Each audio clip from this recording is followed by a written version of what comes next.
sebab kamu telah bangkit. Nah, mari kita buka firman Tuhan dalam Kolose pasal 3. Hari ini saya akan mulai dari sini.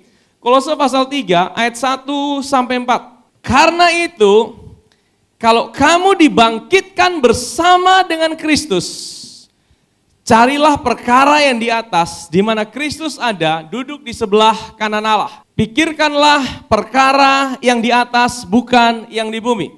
Sebab kamu telah mati dan hidupmu tersembunyi bersama dengan Kristus di dalam Allah.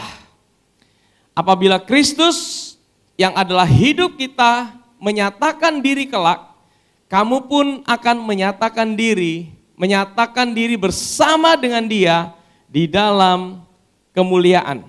Kalau kita percaya bahwa kita telah dibangkitkan, apanya kita yang dibangkitkan? Roh. Hidup kita itu terdiri dari 3 bagian utama ini. Ada tubuh, katakan tubuh, ada jiwa, dan ada roh. Nah, tubuh ini yang bisa saudara lihat, ya, apa yang kelihatan di depan mata, dan tubuh ini juga yang menampilkan segala sesuatu. Ya, kalau saudara sakit kelihatan sakit, kalau saudara lagi marah mukanya kelihatan cemberut, ya kan? Tetapi kita yang sesungguhnya adalah roh. Kita adalah manusia roh, kita punya jiwa dan kita tinggal di dalam tubuh. Ya, makanya saudara, tubuh yang kita tinggali ini cuma tubuh sementara. Firman Tuhan berkata di ayat yang keempat tadi, apabila Kristus yang adalah apa? Hidup kita menyatakan diri kelak, kamu pun akan menyatakan diri bersama dengan Dia di dalam kemuliaan. Nah, ini ada 2 arti. Yang pertama, nanti pada waktu Tuhan Yesus datang di awan-awan, kita percaya dan itu akan terjadi, dan saya percaya waktunya sudah semakin singkat kepada pengangkatan saudara. Dan pada waktu pengangkatan itu terjadi, firman Tuhan berkata, orang-orang yang sudah meninggal di dalam Kristus, tubuhnya akan dikasih tubuh yang baru terlebih dahulu. Dan setelah itu, kita yang masih tinggal, kalau kita ada di dalam Kristus, maka dalam sekejap mata, tubuh kita ini akan dikasih tubuh yang baru saudara. Tapi juga saudara, dikatakan bahwa kamu pun akan menyatakan diri dalam kemuliaan, itu juga bisa berarti bahwa pada waktu kita ada di dunia ini, kemuliaan Tuhan itu bisa dimanifestasikan di dalam kehidupan kita. Amin saudara. Di dalam Kolose pasal yang ketiga, ayat yang kelima sampai ayat 17, itu adalah akibat atau kemuliaan yang Tuhan manifestasikan di dalam hidup kita. Dikatakan ayat 5, karena itu matikanlah dalam dirimu segala sesuatu yang duniawi, percabulan, kenajisan, hawa nafsu, nafsu jahat, dan juga keserakahan dan sama dengan penyembahan berhala. Saya percaya sebagai orang yang sungguh-sungguh lahir baru, kita sebagai manusia yang sudah dilahirkan kembali, sebenarnya kerinduan hati kita tidak pernah ingin hidup dalam percabulan, kenajisan, hawa nafsu, keserakahan, ya apa ya. Orang yang masih pengen terus hidup di situ sebenarnya diragukan apakah dia sudah sungguh-sungguh lahir baru atau belum. Ya, jadi kemuliaan yang Tuhan kasih itu akan berdampak pada keinginan kita. Dan kalau saudara baca terus di ayat yang itu ada hal-hal yang tinggalkan semuanya itu marah, kejahatan, fitnah, kata-kata kotor, jangan saling mendustai, ya, kenakan manusia baru terus, dan kemudian dikatakan sabar terhadap seorang terhadap yang lain. Ini sebenarnya adalah salah satu bentuk kemuliaan yang Tuhan ingin dimanifestasikan dalam hidup setiap kita anak-anaknya. Jadi Tuhan itu bukan hanya ingin menyelamatkan roh saudara saja. Saudara tahu, waktu kita lahir baru, mana kita yang dilahirkan kembali? Roh kita ini dilahirkan kembali. Roh kita yang lama, yang ada di dalam Adam, itu dibawa mati bersama Kristus di atas kayu salib. Jadi waktu saudara lahir baru, saudara ini bukan lagi manusia lama. Manusia lama saudara udah selesai di atas kayu salib, bersama-sama dengan kematian Kristus. Jadi kita yang hari ini merayakan Paskah, kalau saudara sungguh-sungguh lahir baru, saudara adalah manusia baru. Apanya yang baru? Rohnya yang baru. Tubuh kita masih tubuh yang lama. Kalau yang gemuk tetap gemuk, yang kurus tetap kurus, betul? Kalau yang rambut keriting ya tetap rambut keriting. Rambut lurus tetap rambut lurus. Yang berubah apa? Rohnya yang berubah. Nah, dikatakan bahwa di dalam roh inilah, disinilah kebenaran Kristus. Apabila Kristus yang adalah hidup kita, jadi waktu kita lahir baru, Tuhan itu tidak kasih kita sesuatu loh. Dia kasih kita hidupnya sendiri. Itulah identitas kita hari ini. Kekristenan itu sebenarnya bukan soal perubahan hidup terlebih dahulu. Karena orang mati tidak bisa didandani jadi baik. Orang mati itu harus dikubur dan dikasih hidup yang baru. Kekristenan soal yang mati dikasih hidup yang baru. Yang lama diselesaikan. Adam pertama selesai di atas kayu salib.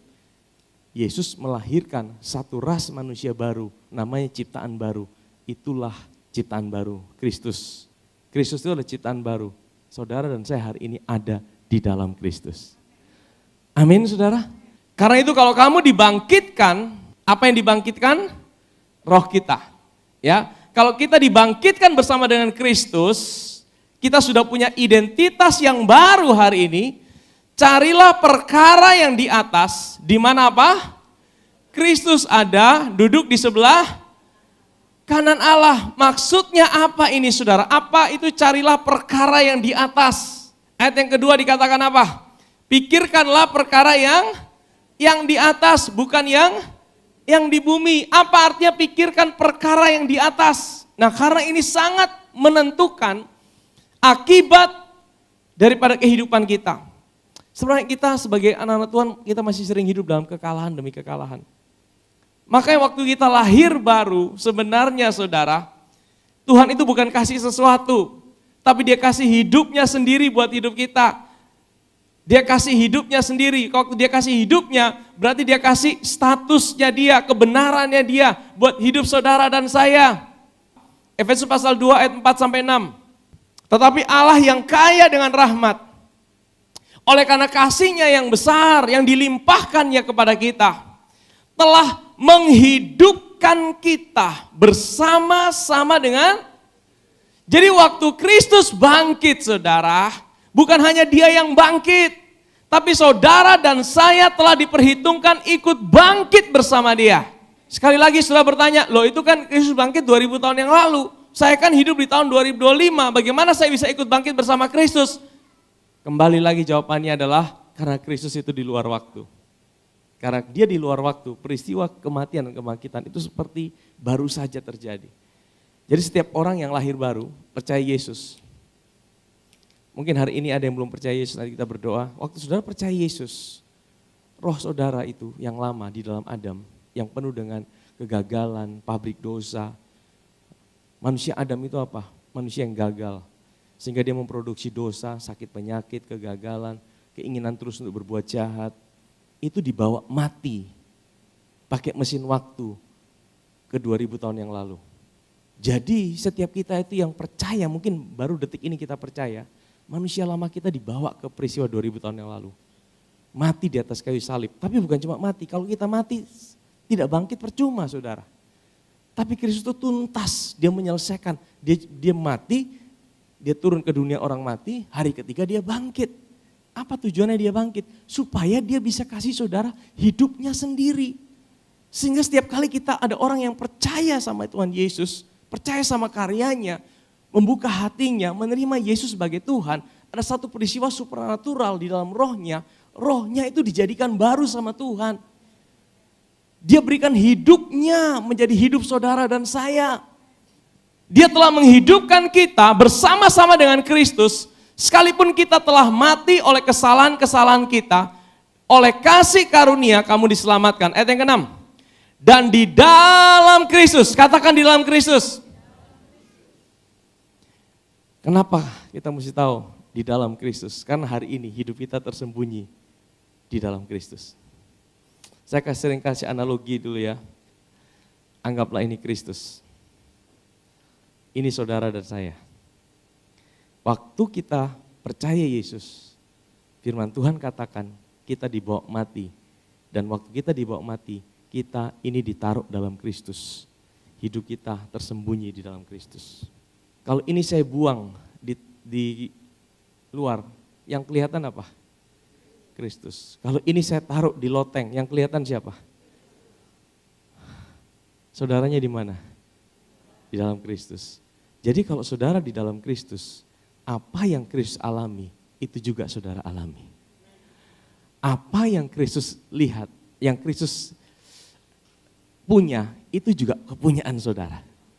Amin, saya tanya saudara, hari ini Kristus sakit tidak? Tidak kan? Hari ini Kristus dikuasai ketakutan tidak? Hari ini Kristus bagaimana di hadapan Bapa di sorga? Bapa di sorga berkenan tidak sama Kristus?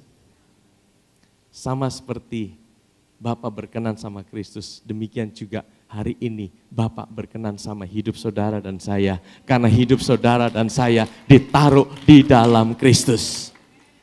Amin. Betapa pentingnya karya kebangkitan Tuhan. Karena karya kebangkitan Tuhan memberikan hidup kita ditaruh di dalam Kristus. Jadi menurut saudara, Kristus itu benar tidak? Kristus itu gagal tidak? Tidak, saudara. Kristus itu sehat tidak hari ini? Sehat. Apa yang dia punya, itu kepunyaan saudara. Amin, saudara. Dan dia membangkitkan kita dan memberikan kita tempat bersama-sama dengan dia di mana? Ini bicara nanti atau sekarang? Nanti atau sekarang? Sekarang. Bukan nanti. Bagaimana? Loh, saya kan masih di sini, ini saya masih injak bumi ini. Yang injak bumi itu tubuh saudara. Roh saudara hari ini tidak injak bumi. Roh saudara hari ini menjadi satu dengan Kristus.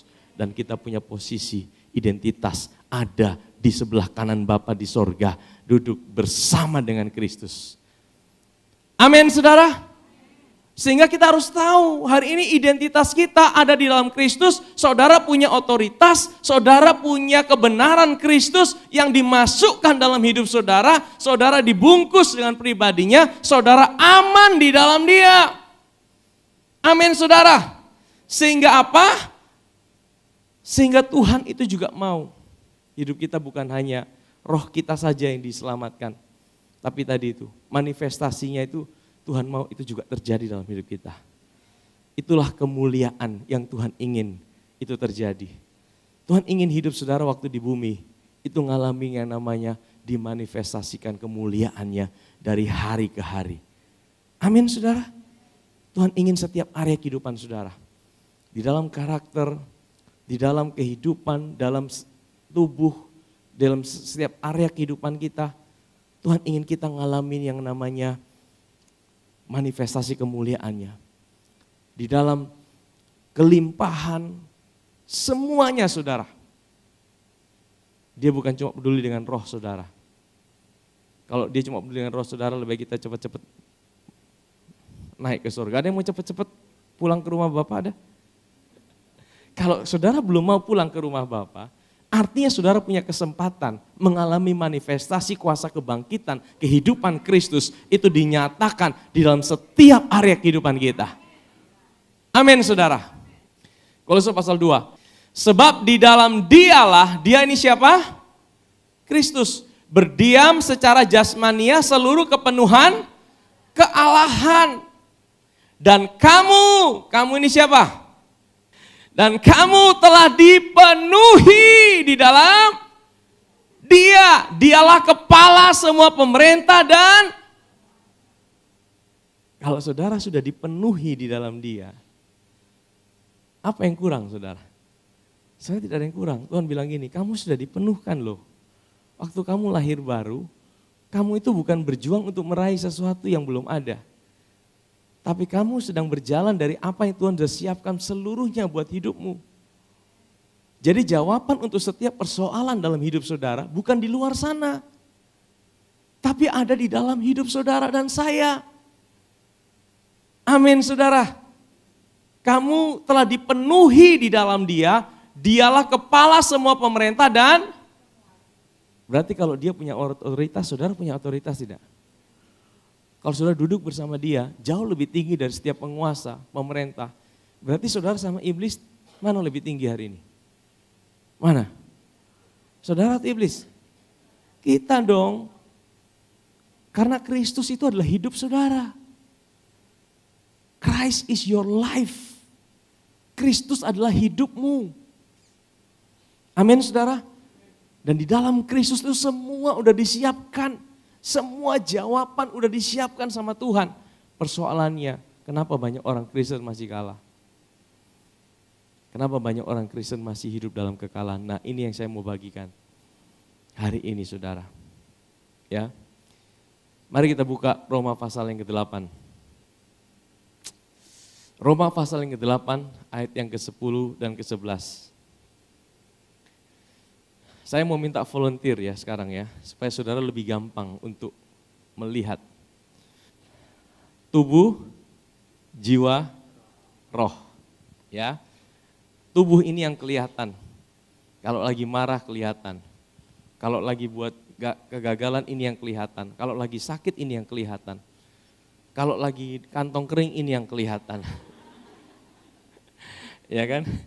Kalau apa semua ini yang kelihatan, saudara. Ya, nah ini seringkali tidak kelihatan. Jiwa. Ya, tapi ini yang menentukan, saudara. Nah ini roh. Saudara tahu waktu saudara lahir baru, yang mana yang baru? Ini. Roh yang lama itu dibawa mati bersama dengan kematian Kristus. Tuhan kasih hidupnya sendiri di dalam roh. Nah ini yang sempurna. Ini yang tidak bisa berbuat dosa lagi.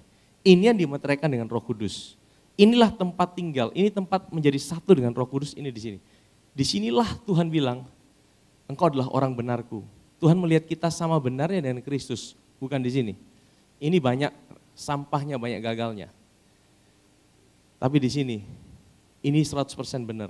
Ini yang dilihat Tuhan. Makanya Tuhan bilang, as Jesus is, so are we in this world. Sama seperti Yesus hari ini di sorga, demikianlah kita. Itu di bagian mana? Ininya, saudara.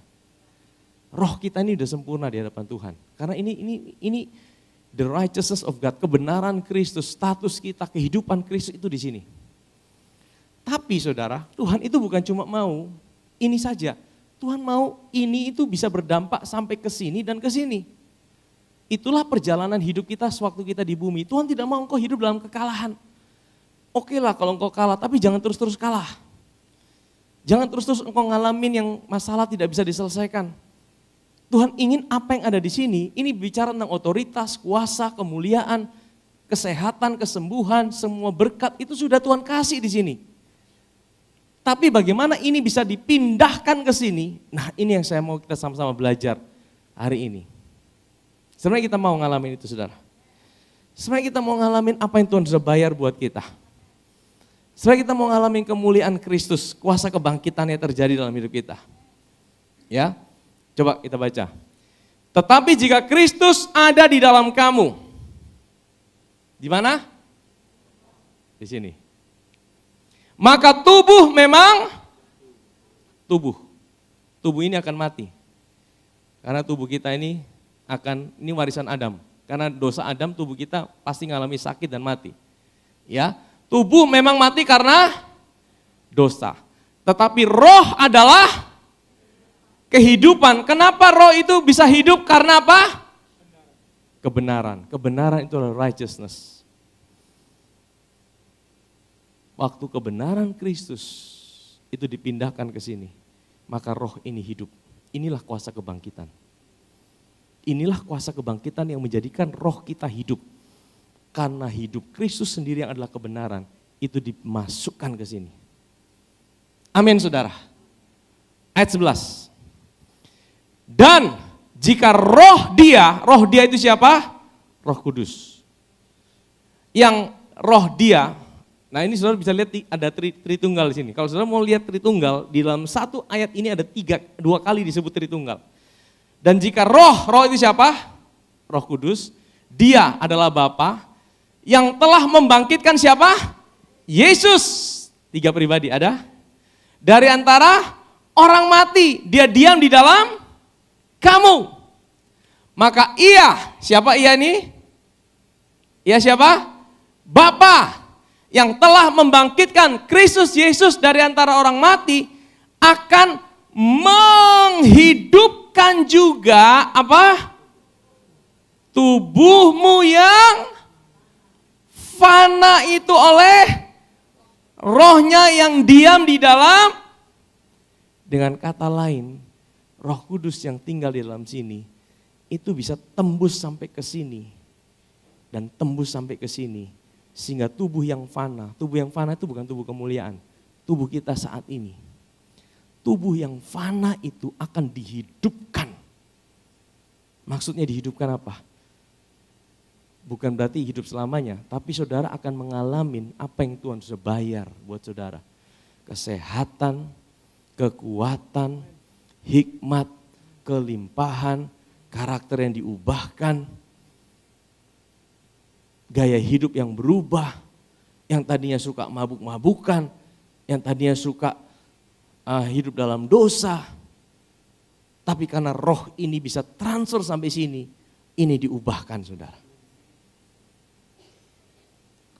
Caranya bagaimana? Ini yang penting kan? Caranya bagaimana roh ini bisa sampai transfer sini. Dia tidak paksa, dia bukan roh jahat yang paksa.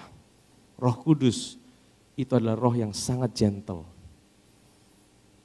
Caranya di ayat yang ke-5 dan ke-6. Perhatikan. Sebab mereka yang hidup menurut daging memikirkan hal-hal yang dari daging. Mereka yang hidup menurut roh memikirkan hal-hal yang dari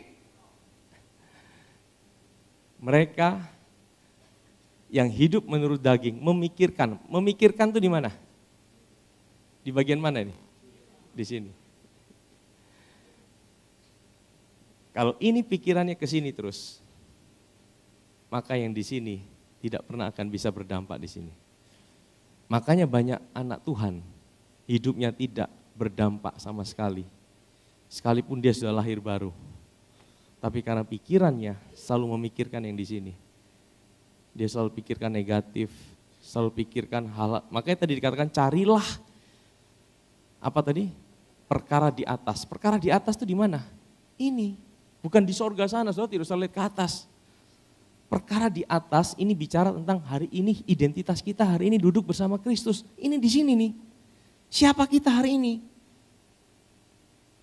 Ya, kebenaran kita hari ini ada di sini. Kita tahu siapa diri kita hari ini. Carilah perkara di atas, ini di sini. Jadi kalau ini terus memikirkan yang di sini, ya kita kembali tadi di dalam Roma. Sebab mereka yang hidup menurut daging memikirkan hal lain dari daging. Mereka yang hidup menurut roh memikirkan hal lain dari roh. Ayat yang ke-6. Karena keinginan daging adalah ini maut. Makanya hidup dalam kekalahan. Jadi daging itu apa sih? Daging itu sebenarnya akar daripada kedagingan, self-center. Usaha diri sendiri, terpisah dari Tuhan. Kalau engkau berusaha lakukan segala sesuatu dengan kekuatanmu sendiri, tanpa sadar engkau sedang hidup dalam daging. Dan buahnya adalah yang tadi kita lihat, kekalahan, stres, intimidasi, ketakutan. Tapi keinginan roh adalah apa? Keinginan roh adalah apa? Hidup dan bukan cuma hidup, damai sejahtera. Supaya kita mau hidup dalam damai sejahtera. Damai sejahtera itu mahal, saudara. Karena tidak bisa kita bayar dengan kekuatan kita. Damai sejahtera itu dibayar oleh Yesus. Waktu dia kasih kebenarannya buat kita. Disitulah kita punya dasar untuk punya damai sejahtera. Waktu engkau tahu identitasmu hari ini di mana? Di sini. Jadi gini saudara, ini yang pegang peranan penting. Ini yang pegang peranan penting. Ini tuh di mana? Jiwa kita. Coba pegang kita punya kepala ini. Hati-hati. Hati-hati apa yang ada di sini.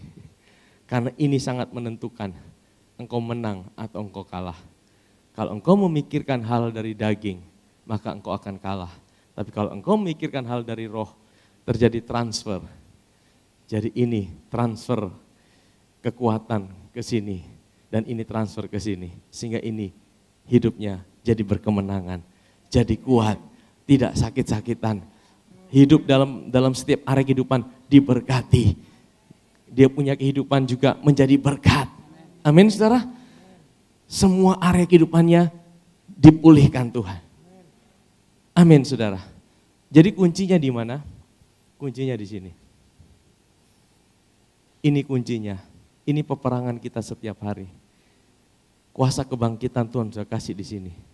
Tapi kalau saudara tidak memikirkan yang di sini, apa di sini? Siapa diri saudara hari ini? Makanya sangat penting. Kenapa saya selalu bilang setiap kali ibadah, sadari hari ini adalah hari yang terbaik yang Tuhan jadikan dalam hidup. Karena apa? Kita sedang memikirkan yang di sini. Yang di sini alam roh ini tidak selalu cocok dengan yang di situ. Kadang yang di alam nyata, engkau lihat banyak tantangan, banyak masalah, seperti persoalan belum selesai. Tapi di sini Tuhan bilang, aku udah selesaikan. Tuhan bilang, aku udah bayar buat hidupmu. Kalau engkau sakit, yang di situ bilang, aduh, beta pun tubuh sakit, aduh, beta belum sembuh, aduh, beta sudah bisa sembuh. Itu yang di sini. Tapi yang di sini bilang apa? Oleh bilur-bilurku, aku udah menyembuhkan engkau. Mana yang mau kita percaya? Yang di sini atau yang di sini? Kalau kita memikirkan yang di sini, hasilnya adalah maut. Tapi kalau kita memikirkan yang di sini, hasilnya adalah hidup dan sejahtera. Amin, saudara? Kalau engkau mau hidup, engkau harus, ini tidak bisa Tuhan ambil alih. Ini adalah bagian kita. Ini kita tidak bisa bilang, Tuhan atur pikiranku. Tidak bisa, saudara. Ini adalah peperangan kita setiap hari untuk menentukan apa yang mau kita pikirkan. Carilah perkara yang di atas, di mana Kristus duduk di sebelah kanan Bapa di sorga. Pikirkanlah perkara yang di atas dan bukan yang di bumi. Maka waktu Kristus menyatakan diri kelak, Kristus adalah hidup kita, kita juga akan menyatakan diri bersama-sama dengan Dia dalam kemuliaan. Amin, saudara. Hari ini kita tidak berjuang supaya ini kita jadi benar. Karena Tuhan sudah kasih dulu. Karena Tuhan sudah kasih, maka kita bisa lakukan yang di sini. Amin, saudara. Amin. Hari ini kau tidak lakukan sesuatu supaya Tuhan sayang sama hidup saudara. Hari ini kau bahkan mengampuni bukan supaya Tuhan ampuni hidup saudara. Tapi karena engkau tahu Tuhan sudah ampuni hidupmu. Dia jadikan kau orang benar. Dia jadikan kau kesayangannya. Maka engkau bisa mengampuni orang lain. Amin, saudara. Dan berada di dalam Dia. Dia ini siapa? Kristus. Ingat, hari ini kita ada di dalam, bukan dengan kebenaranku sendiri karena mentaati hukum Taurat, melainkan dengan kebenaran karena kepercayaan kepada Kristus, yaitu kebenaran yang Allah anugerahkan berdasarkan kepercayaan. Itu di mana? Di sini, saudara. Kita dijadikan orang benar, dianugerahkan secara cuma-cuma karena apa yang Yesus kerjakan di atas kayu salib. Dia jadikan kita orang benar. Ayat yang ke-10. Yang ku kehendaki ialah mengenal Dia dan kuasa kebangkitannya dan persekutuan dengan penderitaannya, di mana aku menjadi serupa dengan Dia dalam kematiannya.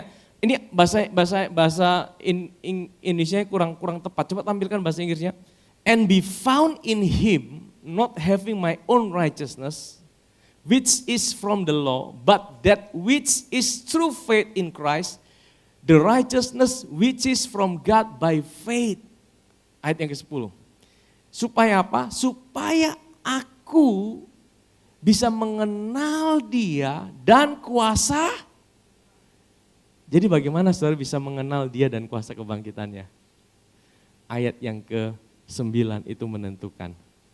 Kalau engkau tahu, engkau hari ini adalah orang benar yang Tuhan berikan buat hidupmu secara cuma-cuma. Waktu engkau lihat ini terus, bangun pagi sadari, aku orang benarnya Tuhan, terima kasih Tuhan. Aku orang benarnya Tuhan, masalahku belum selesai, persoalanku belum selesai, tapi aku orang benarnya Tuhan. Sadari itu, dan waktu engkau sadari itu, Tuhan bilang apa? That you may know, engkau akan lebih mengenal Dia, bukan cuma Dia, kuasa kebangkitannya, itu akan terjadi. Amin, saudara.